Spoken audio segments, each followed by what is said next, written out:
Today I'm in the brand new Hyundai Santa Fe because I haven't really looked at new cars for quite a number of years. In fact, I had no idea this had been out for over a year in other countries. But when I first saw one of these on the road, it's one of the first cars that I've looked at in a long time and thought that's a really nice design, and it's actually different. Now, we get a lot of cars that are just all looking the same. The Korean cars quite often just looking like Grand Theft Auto versions of German cars. But in my opinion, on the exterior, this is what the Discovery 5 probably should have looked like.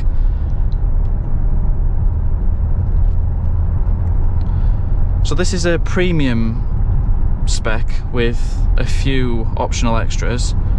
The engine is a 1.6 four-cylinder petrol with an electric motor, making it a hybrid. So it's not the plug-in hybrid, it's just the standard hybrid. And the beeping at me is this sensor here that can't detect my eyes, so doesn't think that I'm looking at the road. So I've got my shades on. Now, what's interesting is the gearbox is only 6-speed to me, which, when you consider everything being 7, 8, 9-speed in other manufacturers, I would have thought that they would have something better than a 6-speed after all these years. But it has over 200 brake, I think about 235 brake with the electric motor in this specification. And yeah, it'd be nice to have a 6-cylinder in a big 4x4, but it's not terrible. It's nice and smooth. It just does its job, really. I think that the people who'll be buying this car will be buying it for other reasons than performance. And there are lots of interesting features on modern cars that I'm not familiar with. I really do like this all-round view that you get when manoeuvring. So the amount of cameras that are on it mean that it'll show you the car basically in its surroundings. On the mirrors, there are cameras for the blind spots, so we've still got mirrors, but on the dash, when you are indicating, you get a blind spot camera come up, which begs the question, why have mirrors? Couldn't they make the mirrors come up on the screen rather than just having the blind spot, which would probably make for a neater design outside? I don't know if there's a reason why they wouldn't do that these days. Bose surround sound system. The climate control is on a screen, but it's a dedicated screen, so it's not hidden away in any menus. It's easy enough to operate. Heated steering wheel, rear screen. There's the option for controlling the rear fans, but there is actually a third zone of climate control for the third row of seats as well, which will show when we're looking around the interior. We've got these multiple camera options, so if you flick the rear view mirror, it shows a permanent feed for the rear of the car. I think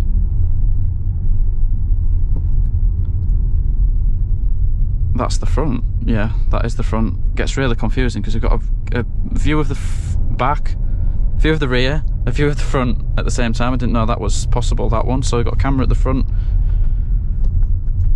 Is that the only one it shows while driving? Let's have a look. Alright, and then we've got the weird view, the like bird's eye view of the car.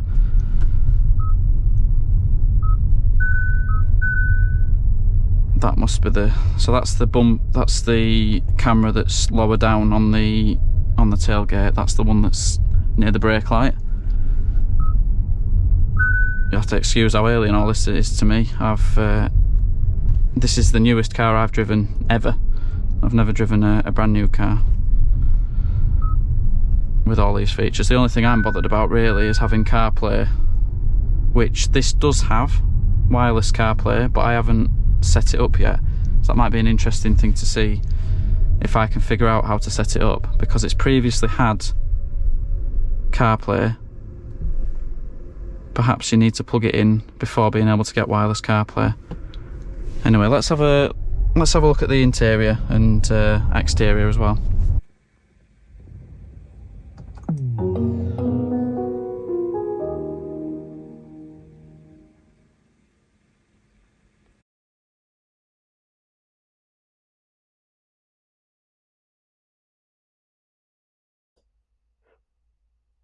So in other countries we'd have a light going across the grille, which we don't get here for some reason.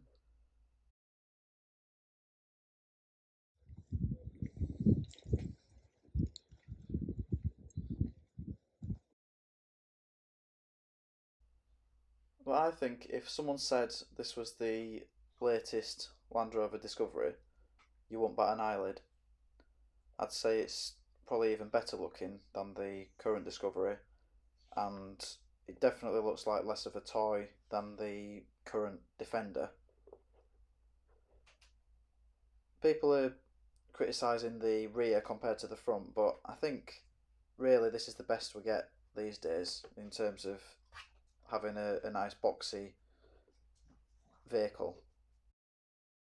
This is a premium spec on 20-inch alloys, but I'm not sure whether they're an option, whether it should be on 19s. The calligraphy comes on 21s, as far as I'm aware. Well, this is a very, very good looking car, especially in black. The calligraphy model also deletes the metal trim, so even more black than you see here. Now before I do go inside, I just want to show you this. So lock it twice, hold the button on the right, and now side of the key, the car is on, and you can move it forwards and backwards on the key fob while it sort of sings at you.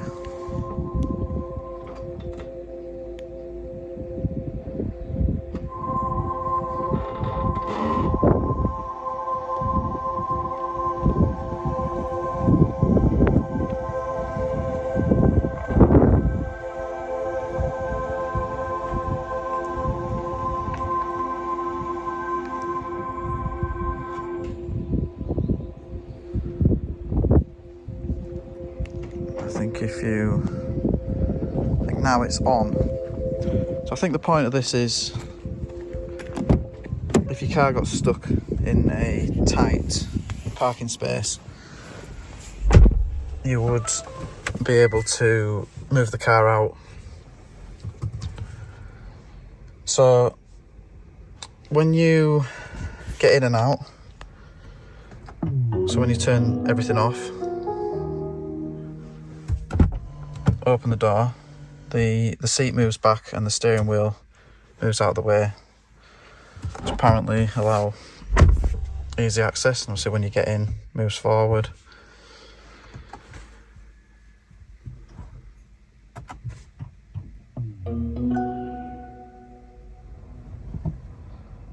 So our engine doesn't switch on, so we get a ready message.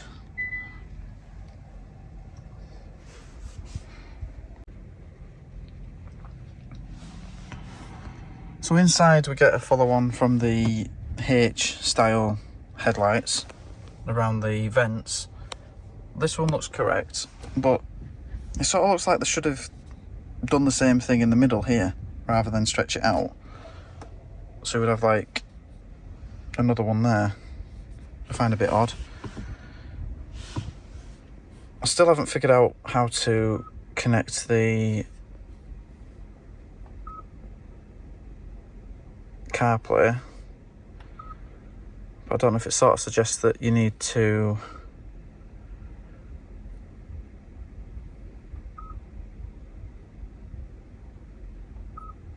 maybe there's just too many on here.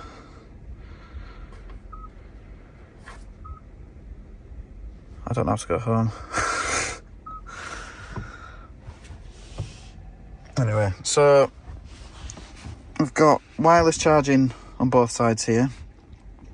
This gives you an indicator that it is charging.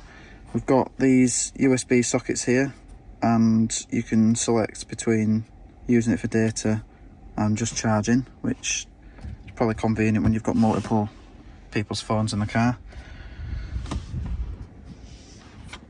The climate control, I can't really complain. I know a lot of people complain about it not being old-fashioned buttons anymore, and I would be one of them, but as it's a dedicated screen, I can't see how it's that much of an issue. Most cars have been like it for a very long time. Apparently on the calligraphy model, this is a UV sanitizing box where if you put your phone in, or well anything really, it'll UV sanitize it somehow, or I guess you could grow mushrooms in there. Standard glove box, emergency hammer by the looks of it, little ledge here, space for huge cups, so American market, no doubt, reasoning for that. Space for a bottle in the door pockets.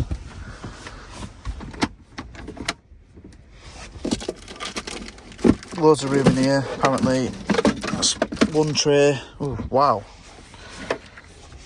I didn't realise it goes even deeper, so that's quite a long way down. That's that's half of my arm in there. I don't know what. I almost thought there was another one. That's some sort of divider. So this tray sits on top of that. Wow, I was thinking that was it. I've never known a centre console one that deep.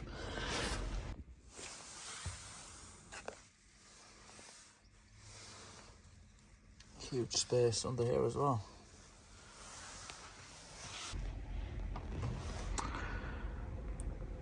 The rear view camera, which is the one at the brake light level. So it does have twin sunroofs, but the rear one doesn't open and close. Just got this electric sliding cover. The cover at the front is manual, and then we do have a normal sunroof. So tilt and slide.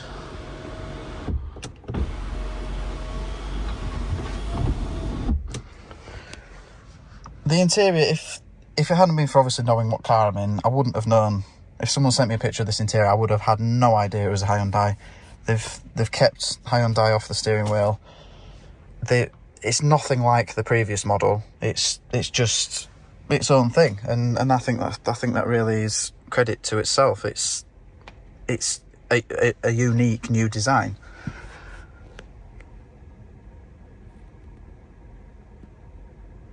This material is quite weird that they've used on the roof lining and the pillars.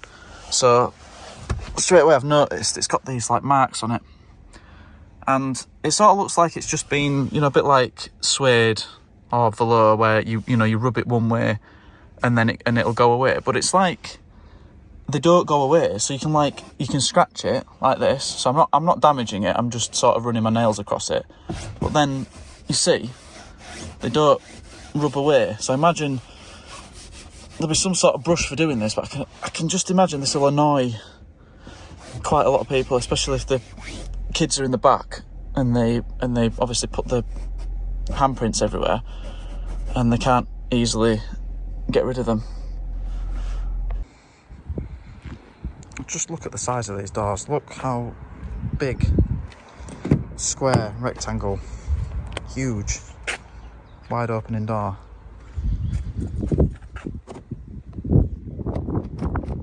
Got these blinds, nothing particularly new about that, but very nice. 2 cup holders in the door, bottle holder, so 3 cup holders in the door. Bag hooks, that's good.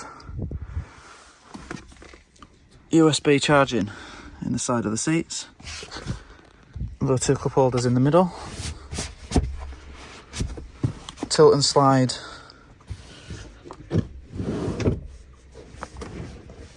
rear seats, so slide them, that's a very long way forward that, so that obviously gives the third row a lot of room. And then you can obviously drop them over. This is something that always annoyed me about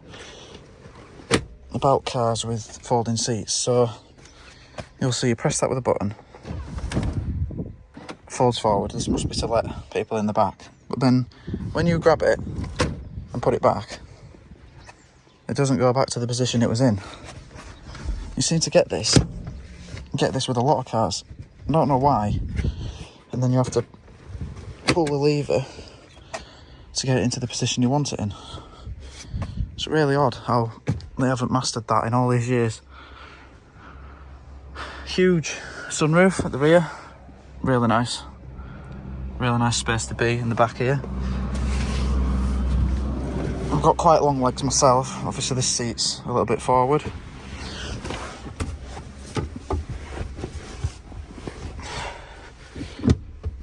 So that's fully back. I don't know what position the front seat's in, but as you can see, there's really good room here. Let's see what it's like in the third row. So let's use the fob since we've got one.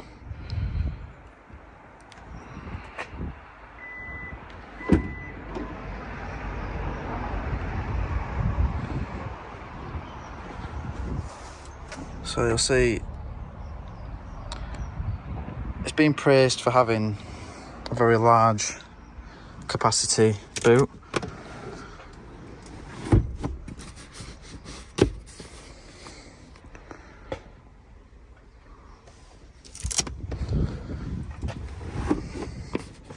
So there is actually a 6-seat option in the calligraphy model. So that's as far as I know, that's the top spec trim. But you can't get 6 seats in any of the other trims, apparently. So plenty more power. And interestingly, a third zone of climate control. So unless it's dual zone and you can just turn it on and off in the rear. So it might be a misunderstanding by myself, but you've got the option to switch it on and off in the rear, and you've got a fan speed setting that you can adjust yourself in the rear. So I don't know whether that would class as 3 zones, but obviously with no option for adjusting the temperature, perhaps it wouldn't. Another 2 cup holders on each side.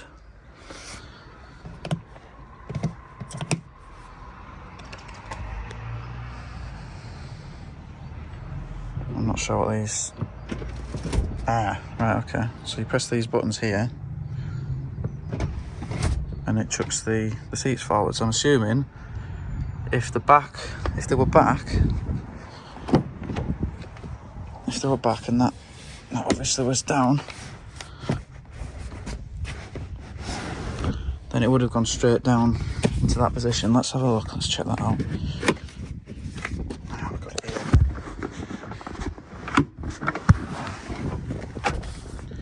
Once again, not going back into position without doing that. So we'll try that again. Oh, that side's already down. If we press these buttons here. Nice. So, and then we must be able to drop them down. So yeah. And apparently you can fit a queen size mattress in here. That does look like over 4 foot. So yeah, be able to comfortably sleep in the back of here, which I like. I do spend the odd night away in the back of the V70.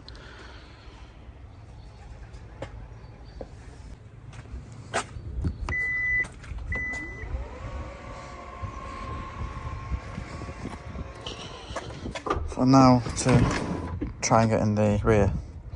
So you see how that nearly slid all the way forward.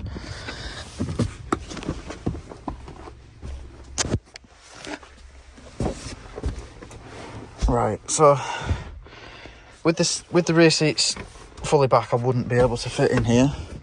There's no sliding adjustment on the third row.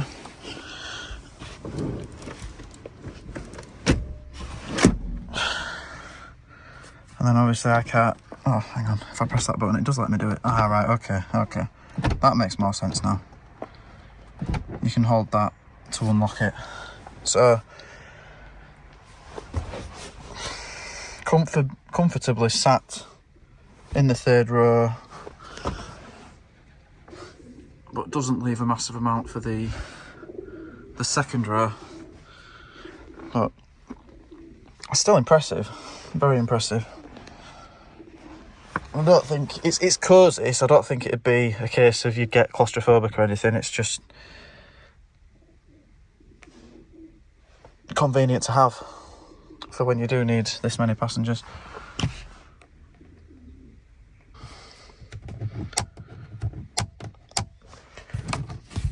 Nothing feels cheap and nasty particularly, but time will tell with stuff like this. I mean, that's probably the worst thing I've felt. It's just a bit light.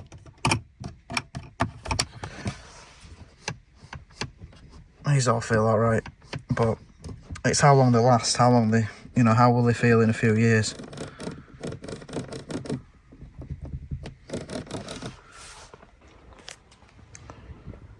The second row seats has heating.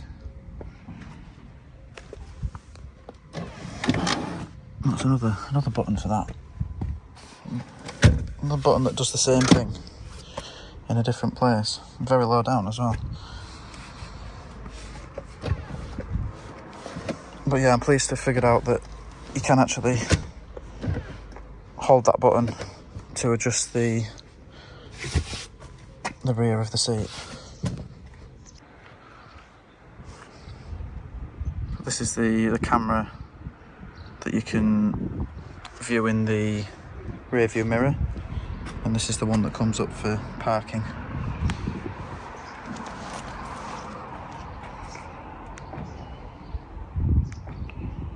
Do you know, I would have thought that they would put the indicators in here. It does require using a green light behind a red lens, but it probably would have looked better. Although, what I will say is, when the indicators are part of the brake lights and even the daytime running lights or headlights, you can't see them. So say this car was braking, I'm assuming the brake's going to be up here, you will be able to see the indicator, so that's probably why it was designed like that. I've seen that as a massive design flaw in many modern cars now. Let's see if there's anything to see under the bonnet.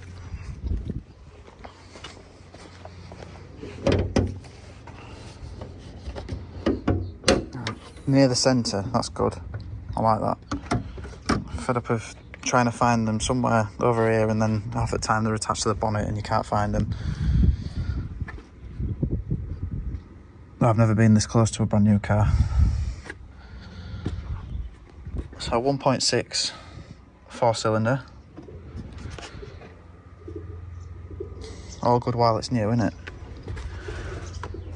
You don't find out how hard they are to work on until things start going wrong. But suppose that won't be an issue for the sort of people buying these. Yeah.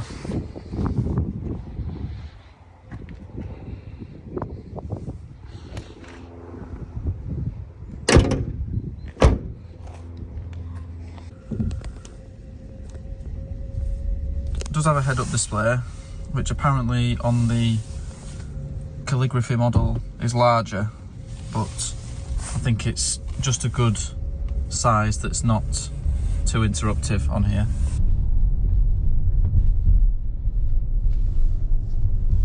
Now I'm hopeful that just me driving a car like this gives a better representation of the car than a typical review, because I'm not in the market for one of these. I don't drive cars like this every day of the week, so this is pretty much a first experience driving something like this, and hopefully more helpful to people who might be looking at buying something like this for the first time in their lives.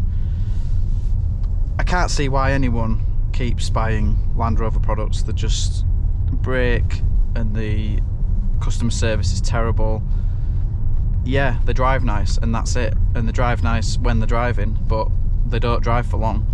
There's always something going wrong with them. So if you're not fussy about brands, why wouldn't you get something like this? They're a very good price for what they are for a brand new car.